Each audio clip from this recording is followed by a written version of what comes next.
und da sind wir wieder zurück zu einem neuen Motorsport von Hersteller. Das ist jetzt der letzte Tag, der Tag 7. Und ja, der wird ziemlich lang. Und die Suchwörter sind natürlich in der Videobeschreibung. This is the T7 and the search terms are in the description.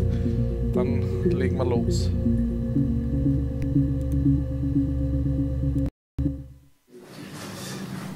This is a nice of them. This is where you take people when it's time to arrest them.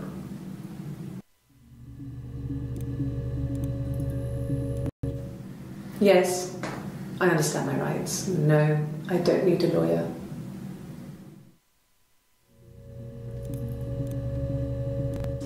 Yes, no lawyer. What are you going to arrest me for?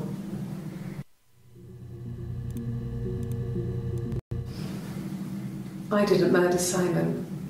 You've got it wrong. You've got the wrong person. Yes, I'll take a lie detector test.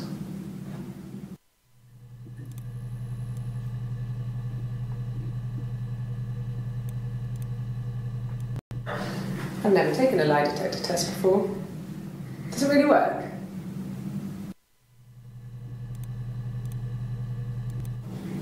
Yes, my name is Hannah Smith. Oh, shit. Sorry. Sorry. Yeah, I get it. Yes.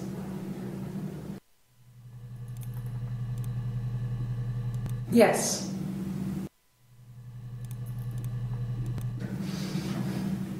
Yes.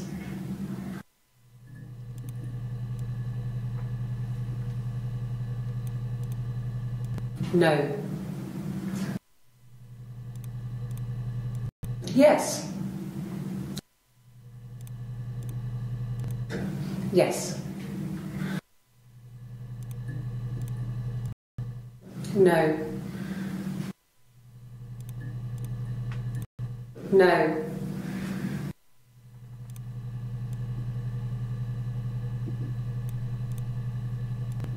No. I can take the stuff off now. Did I prove I'm innocent? My name? That was the only question I failed. Your lie detector works.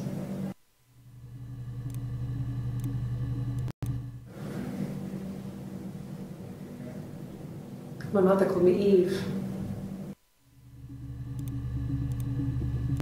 Well, she wasn't my real mother, but she raised me. Do you want to hear the story? It's a real-life fairy tale.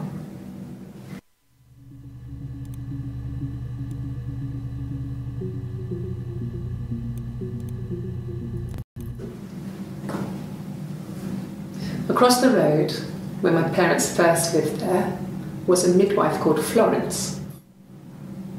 When Hannah was born, I was born at the same time. The midwife was there to help. I'd been throttled by the cord, probably wrapped around my neck by Hannah. The midwife told my mother I was dead. But I wasn't. She wrote all this stuff in a diary. Amazing what people will admit to on paper.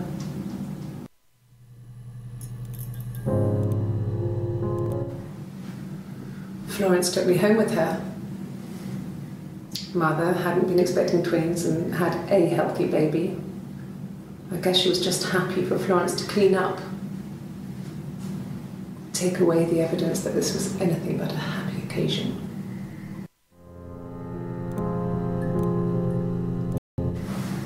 Florence raised me in her home.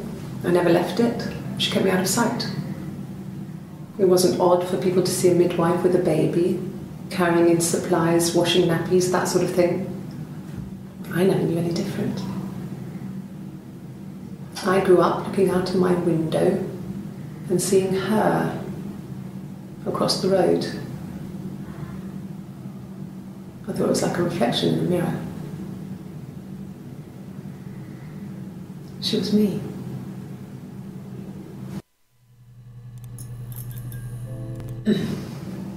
Yes.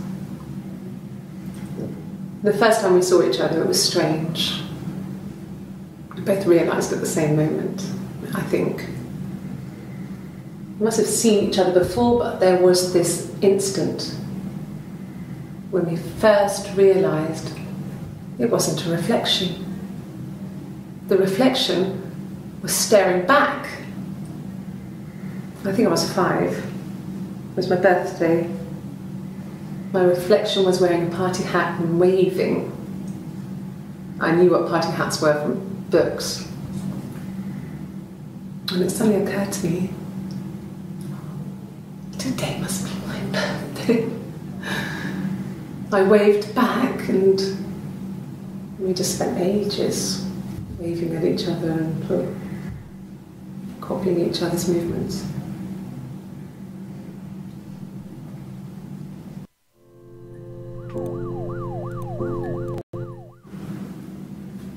Mother wanted me to grow my hair long, but I kept cutting it myself. I wanted to look like my reflection. She always had short hair when she was little. Mother would hide the scissors, but I would find a way. Cut it with a bread knife, something like that. My reflection would always leave her house and go on adventures, but I never could. Mother taught me at home, and I had books and TV. Oh, TV was magical, but it was only on when it wanted to be, so I spent a lot of time reading books.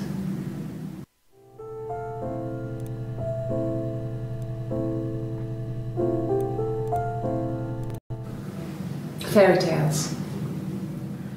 Stories about lost princesses, evil witches, magical mirrors and lost children. So you see, even before I knew the truth, I'd found it in those stories.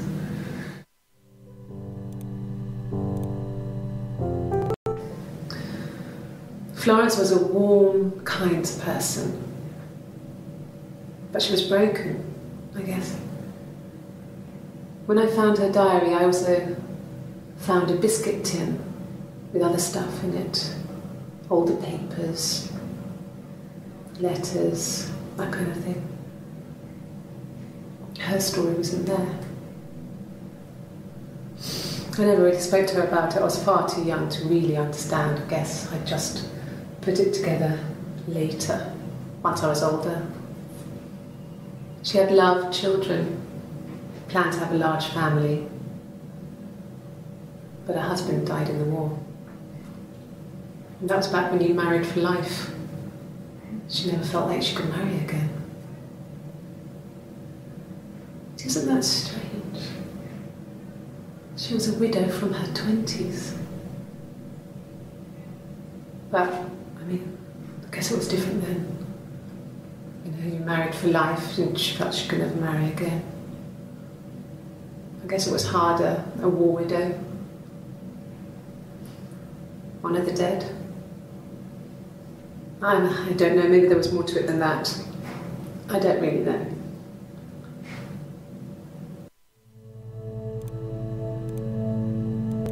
No, it was just me and her. Eve was the name they were going to call their first child. They talked about it and were going to try when he came back. Florence's family had a history of firstborn girls, so they were convinced it was going to be a girl. It's hard to know if this is all true. These are stories I remember that I read when I was a child. Maybe I misread, maybe I misunderstood.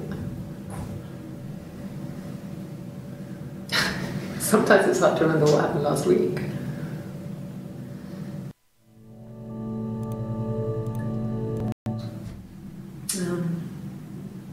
When I was 8, Mother died. She slipped down the stairs.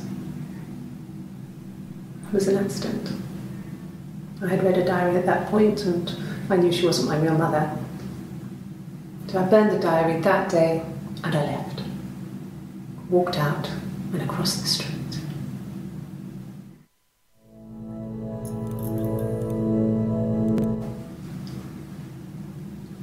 I wanted to see my reflection. I thought that if I touched her, something would happen. We would become one girl.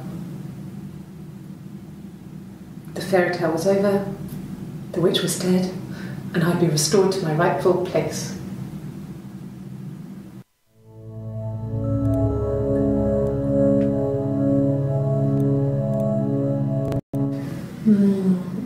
She recognised me from the window.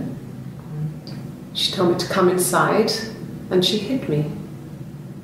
They had made the attic into a place where Hannah could play. There was a dollhouse. She hid me up there. No one else ever went into the attic. It was her place.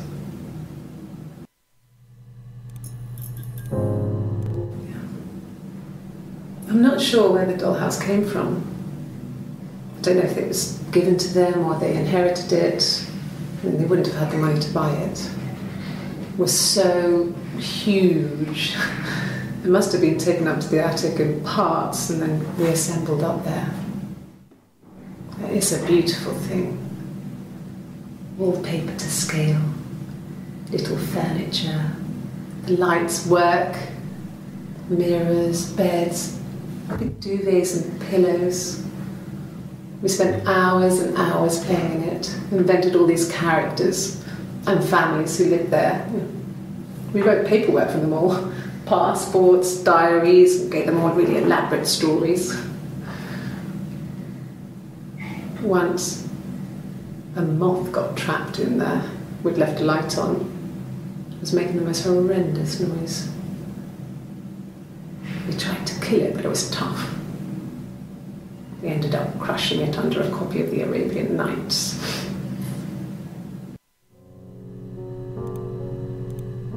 It just became our way of life. We would swap places and take it in turns to do things. And we were very careful. Whoever had been out that day would come back and write a detailed diary so that we were on the same page. We had a list of rules that said what we could and couldn't do in any given situation. It was exhaustive. We lived a second life through those rules. Rules for things that could only ever happen inside our imaginations. We would consider all the permutations of future events and agree rules to walk our way through them.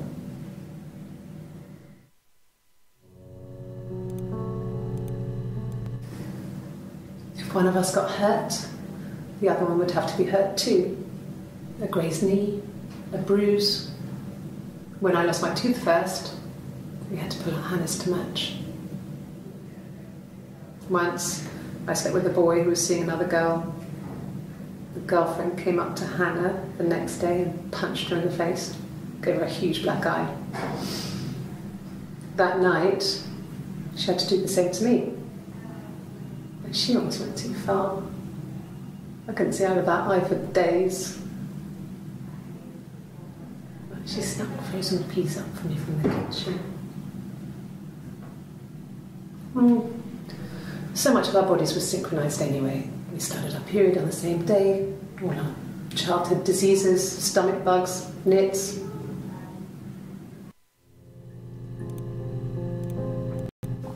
Mum and Dad had never had any reason to notice. They were always busy.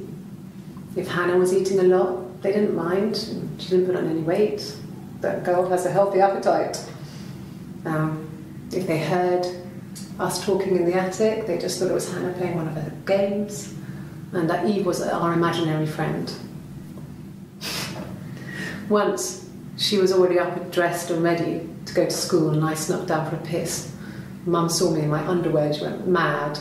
"Get dressed this instant!" So I ducked into our bedroom, and seconds later, out came Hannah, dressed and ready. Mum was amazed.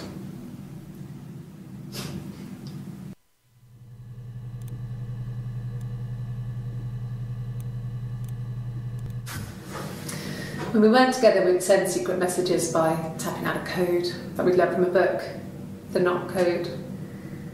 something prisoners of war would use. We'd tap them out on radiator pipes or the attic floor.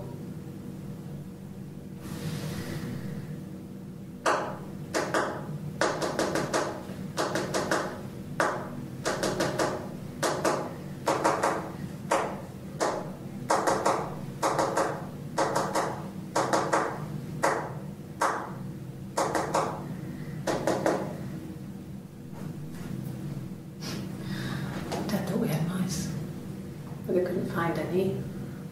Bought a cat anyway.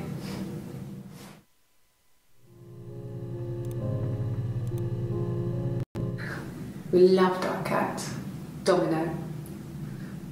He had this little bell around his neck to stop him from killing birds in the garden. And we used to write each other notes and put them in the bell, and we could send them to each other.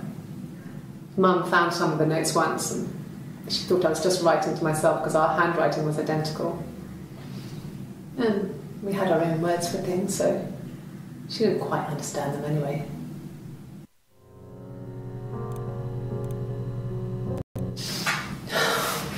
We were obsessed with fairy tales. Not just the pretty, pretty ones, but the traditional ones. They were dark and real, bizarre and violent. Felt like life. We had this huge old book that I think Mum must have bought from a library sale. The illustrations had thin tracing paper over them to protect them. They were in colour, shiny plates. At the front of the book was an index of illustrations. We read that more than the actual stories. We'd read aloud the captions and flip between the pictures. There was something intimate about peeling back the tracing paper, undressing the pictures. Rapunzel's hair is cut. The eagle plucks out his heart. The princess pricks her finger.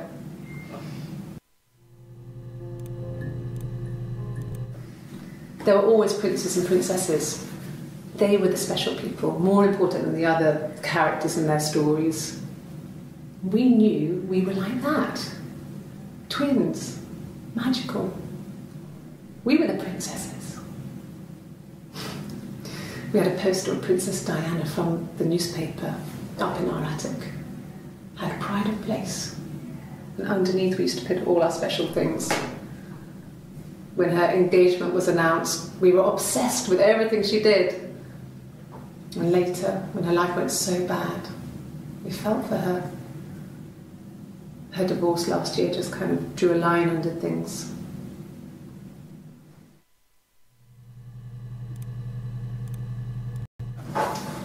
When beautiful people died, we always felt like it was a sign. You remember Princess Grace? Grace Kelly? She died in a car crash the year before we met Simon. We used a Ouija board to speak to her, and that gave us the power to find him. That's what we thought then. That people who died tragically leave some kind of magic behind. We used to share dreams. We used to wake up and write them down in our diaries immediately and compare them.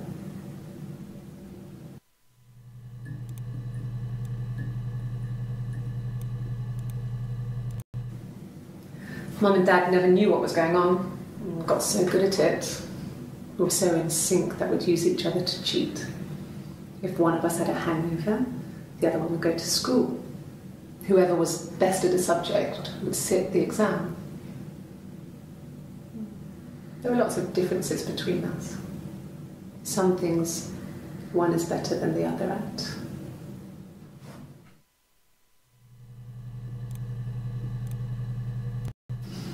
Differences? She's a better driver than me. She passed the test for us. I tried to take it and nearly crashed the car. Learned that you can't rely on confidence to get you through everything. She is the shy one. She was especially shy around boys. If Hannah liked a boy, I would have to pursue him. It was that way with Carl. Hannah met him first. She had such a crush. I let him take my virginity after a night that his band had played at. It got difficult, When I was with Carl, we would have sex, but Hannah couldn't let him see she was a virgin. She had lots of excuses. After a while, we decided that I should take Hannah's virginity. It's not that different to a bruise, pulling a tooth, a graze. We used a hairbrush. After that, we took it in turns, though I was always the one who seduced the boys. Until Simon.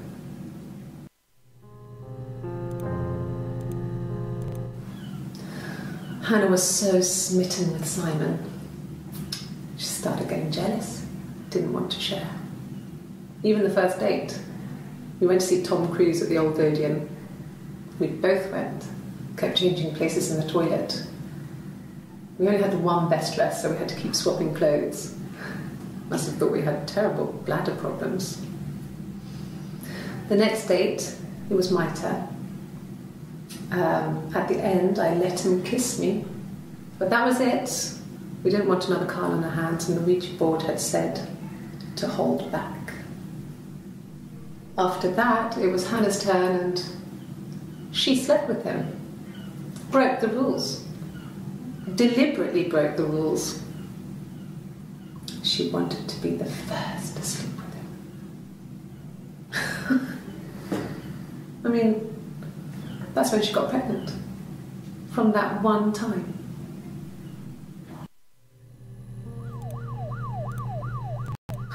Can you imagine? I tried. I tried to get pregnant too, but it didn't happen. I slept with so many boys, men. My body refused. I think my period stopped because hers had. I was pretty ill. I mean, how could we stay the same now? I felt like Hannah had really fucked things up. Set us down separate paths. We had become different.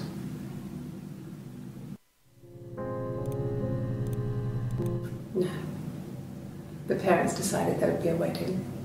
And after the wedding, Hannah moved in with his parents. There was no way I could follow. So we were separated again. I stayed in the attic. It was hard.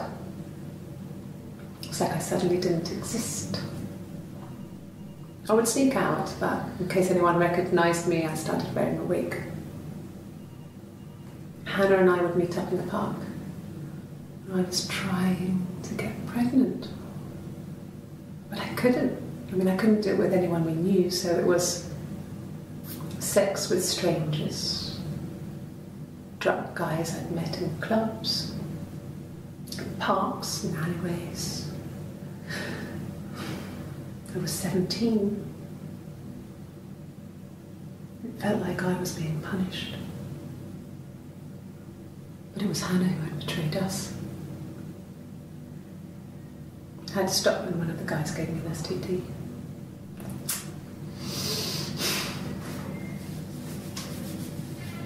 When we met up, it was disturbing. For the first time, my reflection, she didn't look like me. She was fatter, flushed. If anything, I was getting skinnier. I found it hard to look sometimes. We talked about what to do. Was it time to become our own people? I mean, that seemed like the right thing to do, but neither of us wanted it. We agreed that her and Simon would get their own place as soon as possible, and then I could move in. And that was the plan.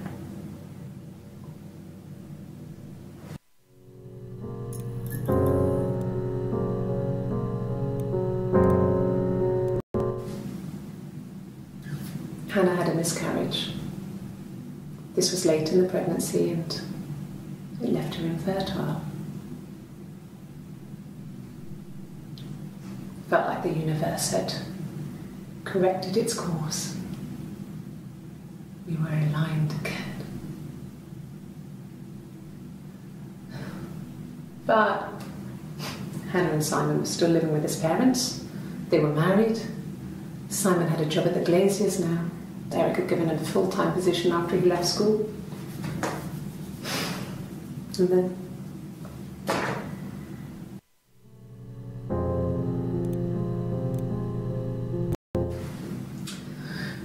I was living in the attic. It was a very hard time. I was depressed, was still pretty sick of the STD. And I came down one morning and they were dead. They were in bed and both had been sick. They'd thrown up a lot. And I'd slept through it.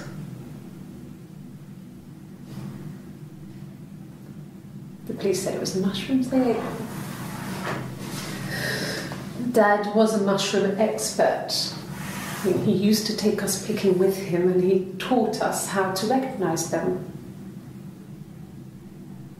And there's no way he would have picked death caps.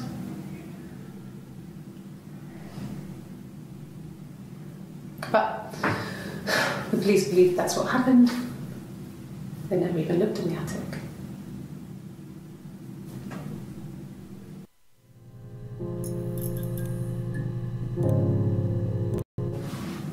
Yes, it was a cremation for the best. We both wore black and had veils, so it was easy. And after the funeral, everyone came back to the house.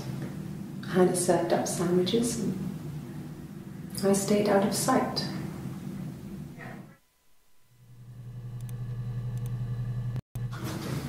The legal stuff was completed very quickly. Hannah moved back in with Simon. Eric gave Simon the week off to help with the move. He decorated, modernised wallpaper, curtains. Hannah insists the attic be left as it was, dollhouse and all.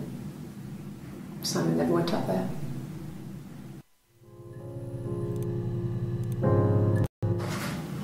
It lasted about 6 months. I tried to carry on, but everything was different. Hannah insisted I not pretend to be her around Simon, let alone sleep with him. We didn't share him like the others. The rules had changed. Me living in the attic had become weird in a way it hadn't been before.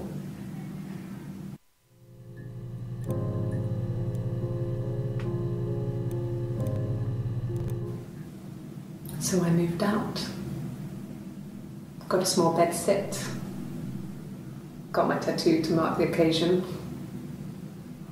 I was singing in a bar in the evenings, so I had some money, enough money to cover my rent. And I've been doing something similar ever since. I haven't put down any roots. I don't exist.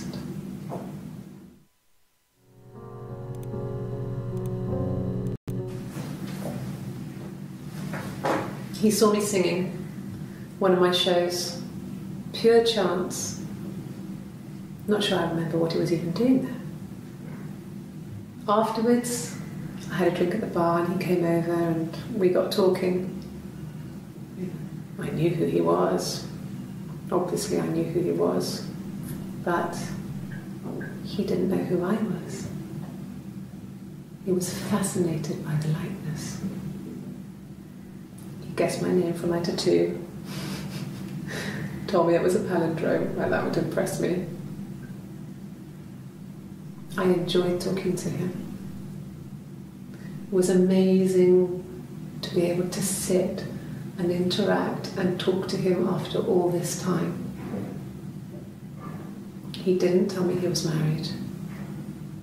I'm not sure what he was thinking. He later told me it was like he was dreaming. A waking dream.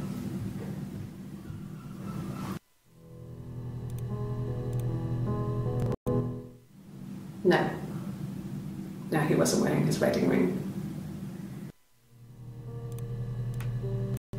Nothing else happened that night. We talked, then I said goodbye.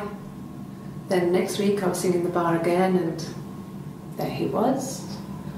And again the next week, he offered to buy me a meal. I told him I had already eaten, and so we got chips and ate them on the beach instead. When we said goodbye, he asked me to kiss him. Romantic.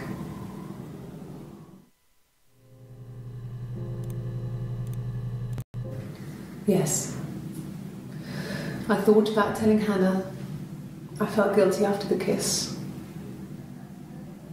But then it began to feel like this was the way it should be. Sharing, like we had before. He never mentioned her to me. There was the Simon with me and the Simon with her. It was almost like it was a different Simon. But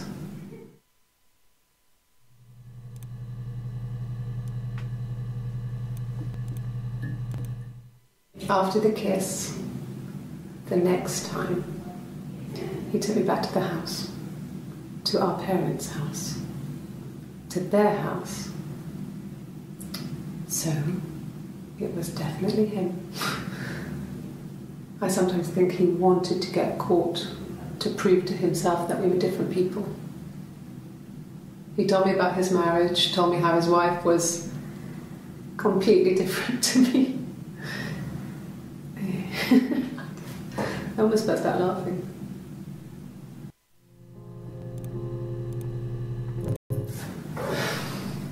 I think it was that time, the first time at the house, in his bed, that I got pregnant.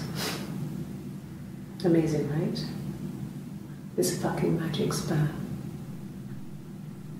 And they say lightning doesn't strike twice. I didn't tell him. I missed 3 periods. I had pretty irregular periods anyway, but 3.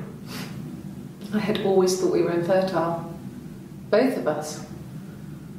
I didn't tell him. Just waited.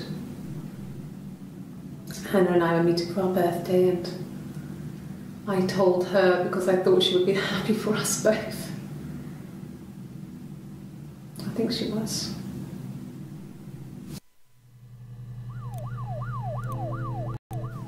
No. I told her it was one of my boyfriends, someone I had met in the bar. I think she was happy. But I could tell she was thinking, why couldn't it happen to her and Simon? They were the ones with the real life. Why not them?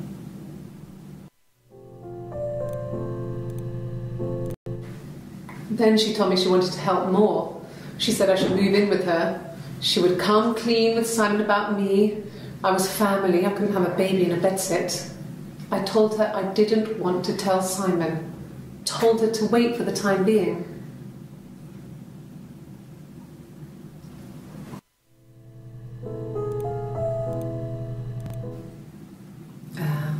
When she went home, Simon had a birthday tea waiting. Afterwards, she told Simon about me, told him I was pregnant. She wanted me to move in with them, this sister he didn't know she had. She knew that instant. The look on his face.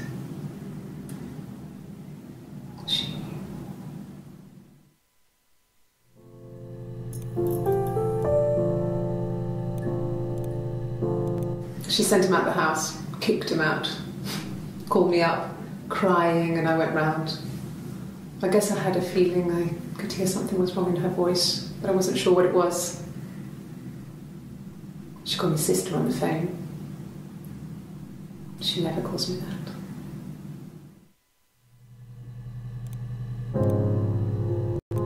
This was about 9. I went round and she was waiting for me. She was furious and so angry, the kind of anger you can only have towards yourself.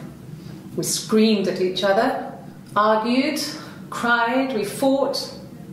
I hit her back, left a bruise. I had my wig on from performing, she tore it off. Eventually, we grew tired of fighting and I left.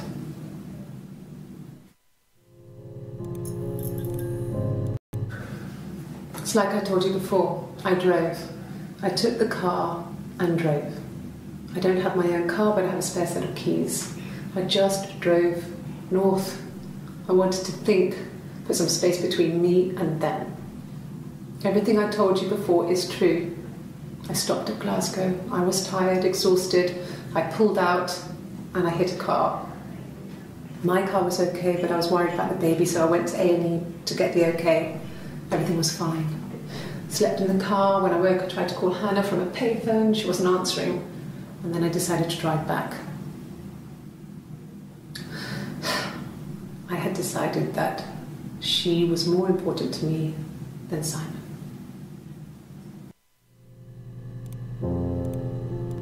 Like I said before, it was 3, something like that.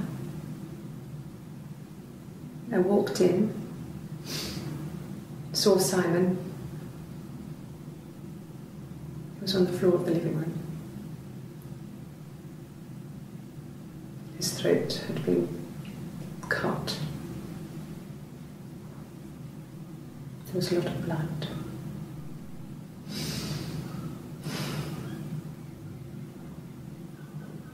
Yeah, he was dead.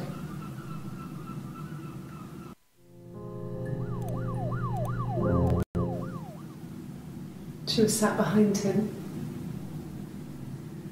She had my wig on. And she'd been there all day.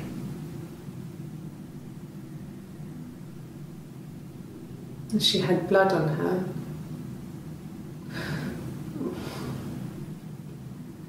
And she was in shock.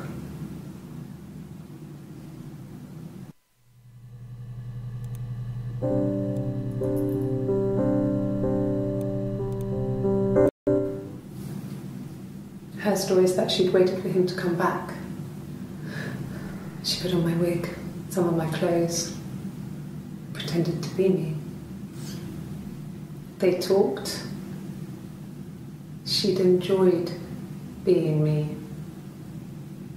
He said he wanted to be with me. Then he took out a present, another mirror, just like the one he'd given her earlier. That unique present. She went crazy, smashed the mirror. They argued, screamed. He hit her. So she grabbed a piece of the mirror and just swung it round. She cut his throat clean open. She'd only meant to scare him off.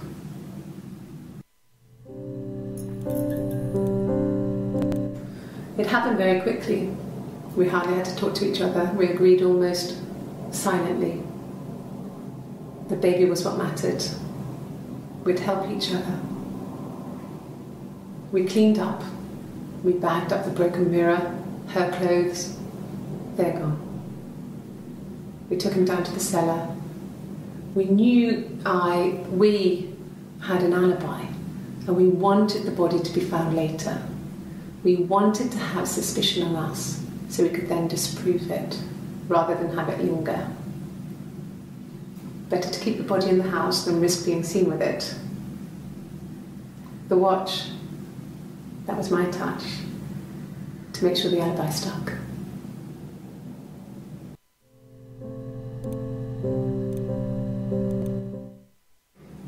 My sister is gone. And she's never coming back.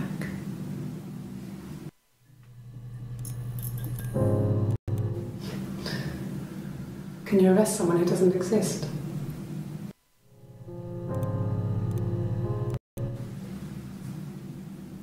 I'd like to speak to a lawyer now.